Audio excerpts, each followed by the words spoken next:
नमस्ते बच्चों, EMRS learning में आप सभी का स्वागत। कक्षा छठी विषय हिंदी।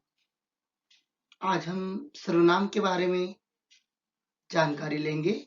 मैं हूँ शंतनु जाधव, TGT हिंदी, EMRS पिंपरी, तहसील इगतपुरी, जिला नासिक। बच्चों, पहले हम कुछ उदाहरण देख लेते हैं। पढ़ो वाक्य क्या है। मोहन एक लड़का है। मोहन नागपुर में रहता है। मोहन के 2 भाई हैं। बच्चों मुझे बताओ, इस वाक्य में संज्ञा कौन सी है। मोहन, लड़का, नागपुर, भाई, ये सभी इस वाक्य में संज्ञा है। मोहन व्यक्तिवाचक संज्ञा है। लड़का जातिवाचक संज्ञा है। नागपुर व्यक्तिवाचक संज्ञा है। भाई जातिवाचक संज्ञा है। संज्ञा की परिभाषा आप सभी को पता ही है। किसी वस्तु, व्यक्ति, प्राणी, स्थान, जगह आदि को जो नाम दिया जाता है उसे हम संज्ञा कहते हैं। अब बच्चों दूसरा वाक्य देखते हैं। पढ़ो वाक्य को। मोहन एक लड़का है। वह नागपुर में रहता है। उसके 2 भाई है। बच्चों मुझे बताओ, जो ऊपर का वाक्य हमने देखा, अब दूसरा वाक्य देख रहे, उन दोनों वाक्य में अंतर क्या है। अब देखो, पहले वाक्य में हमने मोहन शब्द 3 बार लिया है और दूसरे वाक्य में मोहन शब्द एक ही बार लिया है और दूसरी और तीसरी जगह पर अलग शब्दों का इस्तेमाल किया है। अर्थात संज्ञा की जगह पर हमने अलग शब्दों का इस्तेमाल किया, फिर भी वाक्य का अर्थ में कोई परिवर्तन नहीं हुआ, बल्कि वाक्य की सुंदरता और भी बढ़ी। तो बच्चों, जो शब्द हमने संज्ञा, मोहन इस संज्ञा पर जो वह और उसके इन 2 शब्दों का इस्तेमाल किया, उन शब्दों को व्याकरणिक दृष्टि से क्या कहते, यह देख लेते हैं। हमने संज्ञा के स्थान पर अलग शब्द इस्तेमाल किए, इसलिए संज्ञा के स्थान पर प्रयोग किए जाने वाले शब्द को सर्वनाम कहते हैं। जैसे मैं, हम, तुम, तुम्हें, आप, वह, उसके, वे, उन्हें आदि सभी सर्वनाम हैं।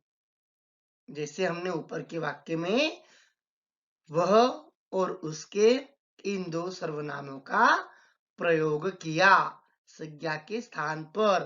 मोहन इस संज्ञा पर, उसे ही हम सर्वनाम कहते हैं। तो बच्चों, आज हम सर्वनाम के बारे में अधिक जानकारी लेंगे। बच्चों, वाक्य में सर्वनाम की आवश्यकता क्यों होती है। सर्वनाम के प्रयोग से वाक्य सुंदर लगने लगते हैं। इससे पुनरुक्ति का दोष दूर किया जा सकता है। जैसे कि हमने पहले वाक्य में देखा कि मोहन ये संज्ञा 3 बार आई थी और सर्वनाम के प्रयोग से उसकी पुनरुक्ति को टाला जा सकता है, इसलिए वाक्य में सर्वनाम की आवश्यकता होती है, जिससे वाक्य सुंदर लगने लगते हैं। तो बच्चों, इस सर्वनाम के कुछ भेद है। भेद मतलब प्रकार। कुल मिलाकर 6 प्रकार है। उत्तम पुरुषवाचक सर्वनाम, प्रश्नवाचक सर्वनाम, संबंधवाचक सर्वनाम, निश्चयवाचक सर्वनाम, अनिश्चयवाचक सर्वनाम, निजवाचक सर्वनाम। तो बच्चों, आज हम पहले 3 सर्वनाम के बारे में जानकारी हासिल करेंगे। बच्चों, हम पहला प्रकार देखते हैं, पुरुषवाचक सर्वनाम। इसकी परिभाषा है, बोलने वाला व्यक्ति अपने लिए, दूसरों के लिए या अन्य व्यक्ति के लिए जिस सर्वनाम शब्दों का प्रयोग करता है उसे पुरुषवाचक सर्वनाम कहते हैं। वाक्य दिया है बच्चों, पढ़ो। बच्चों, आज मैं तुम्हें भारत के प्रथम प्रधानमंत्री पंडित जवाहरलाल नेहरू के विषय में बताऊंगा। वे बच्चों से बहुत प्यार करते थे। अभी हमने सर्वनाम की परिभाषा देखी। सर्वनाम देखे मैं, वे, उसे, मुझे, आप, ये सब सर्वनाम है। तो उसी प्रकार इस वाक्य में सर्वनाम कौन से हैं? बताओ बच्चों, प्रयास करो। मैं, तुम्हें, वे। बिल्कुल सही, ये तीनों सर्वनाम हैं। इस वाक्य में मैं मतलब बोलने वाला व्यक्ति खुद स्वयं, तुम्हें मतलब दूसरा व्यक्ति आप, और वे मतलब अन्य व्यक्ति इस वाक्य में जो आए हैं वे भारत के प्रथम प्रधानमंत्री। तो इस आधार पर पुरुषवाचक सर्वनाम के 3 उप प्रकार पढ़ते हैं। वह कौन से हैं? उत्तम पुरुषवाचक मतलब प्रथम पुरुष बोलने वाला व्यक्ति स्वयं, मध्यम पुरुषवाचक मतलब दूसरा व्यक्ति श्रोता, और अन्य पुरुषवाचक मतलब तीसरा व्यक्ति अन्य व्यक्ति। बच्चों, हम सबसे पहले देखते हैं उत्तम पुरुषवाचक सर्वनाम। बोलने वाला अपने लिए जिस सर्वनाम शब्द का प्रयोग करता है उसे हम उत्तम पुरुषवाचक सर्वनाम कहते हैं।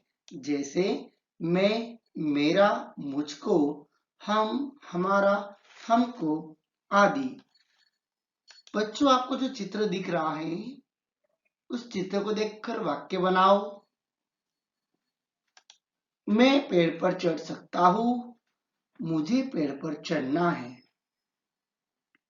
दोनों वाक्य खुद के बारे में जानकारी बता रहे हैं। और वाक्य देखते हैं। हम भारतीय हैं, हमारा स्कूल बहुत बड़ा है, मेरा भाई बहुत ईमानदार है। इन सभी वाक्य में जो सर्वनाम है वो खुद के बारे में जानकारी बता रहे हैं, बोलने वाले के बारे में जानकारी बता रहे हैं, इसलिए यह उत्तम पुरुषवाचक सर्वनाम है। आया बच्चों ध्यान में? अब दूसरा मध्यम पुरुषवाचक सर्वनाम। इसकी परिभाषा है बोलने वाला दूसरों के लिए जिस सर्वनाम शब्दों का प्रयोग करता है उसे मध्यम पुरुषवाचक सर्वनाम कहते हैं। जैसे तू, तुम, तेरा, तुम्हारा, आप आदि। चित्र देखो बच्चों, यहाँ पर दो व्यक्ति आपस में बातचीत कर रहे हैं, एक दूसरे से बातें कर रहे हैं। तो चित्रों को देखकर वाक्य बनाने का प्रयास करो। आपकी कार बहुत सुंदर है, आप तो महान हैं।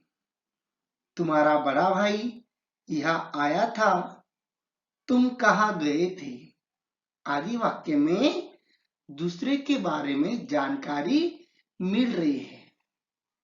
इसलिए बोलने वाला व्यक्ति दूसरों के साथ बातचीत करने के लिए जो शब्द इस्तेमाल करते हैं उसे हम मध्यम पुरुषवाचक सर्वनाम कहते हैं।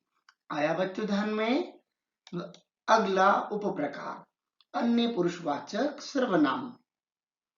बोलने वाला व्यक्ति अन्य व्यक्ति के लिए जिस सर्वनाम का प्रयोग करता है उसे अन्य पुरुषवाचक सर्वनाम कहते हैं। जैसे वह, यह, उसे, वे, ये, उनको, उनका, उन्होंने आदि शब्द।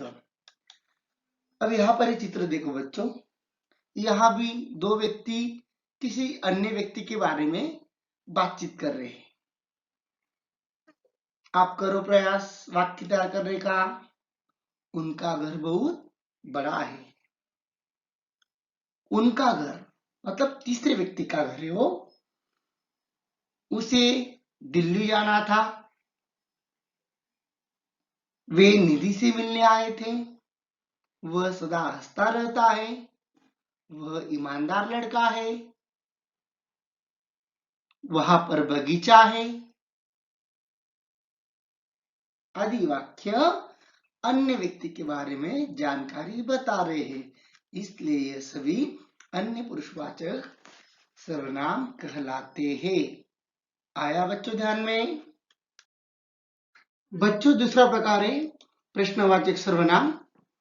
उसकी परिभाषा, जिस सर्वनाम का प्रयोग किसी प्रश्न को पूछने के लिए किया जाता है उसे प्रश्नवाचक सर्वनाम कहते हैं, जैसे कौन, क्या, किसे, किने, किसने आदि।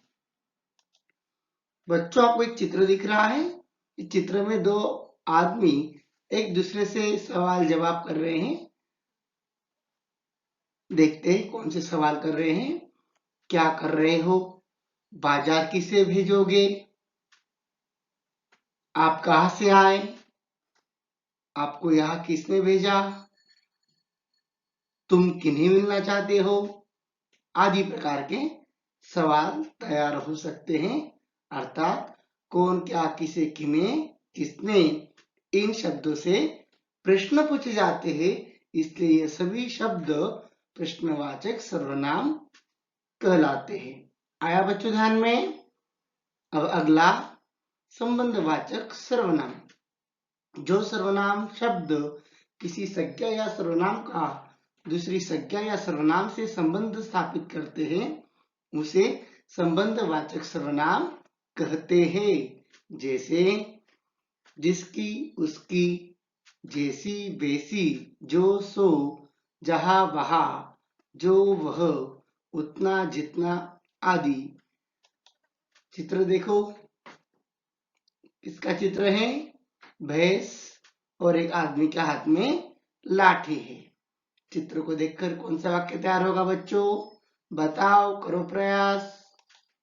जिसकी लाठी उसकी भैंस, बिल्कुल सही। तो बच्चों, इस वाक्य में लाठी और भैंस का संबंध जिसकी और उसकी ये शब्द बता रहे हैं, इसलिए उन्हें संबंधवाचक सर्वनाम कहते हैं। और भी वाक्य हम बना सकते हैं। जैसी करनी वैसी भरनी, जो मेहनत करेगा सो सफल होगा, जहां चाह वहां राह, जो कल आया था वह आज नहीं आया। इस प्रकार वाक्य तैयार हो सकते हैं। तो बच्चों, जो शब्द दूसरे शब्द के साथ संबंध जोड़ता है या एक संज्ञा का दूसरी संज्ञा के साथ संबंध स्थापित करने का काम जो शब्द करते हैं उन्हें संबंधवाचक सर्वनाम कहते हैं। आया बच्चों ध्यान में?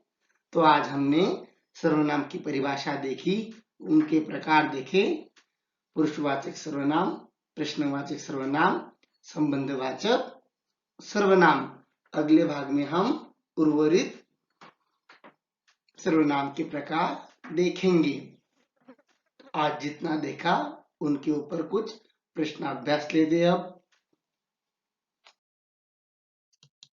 बच्चों, आज के प्रश्नाभ्यास में पहला सवाल है, सर्वनाम किसे कहते हैं?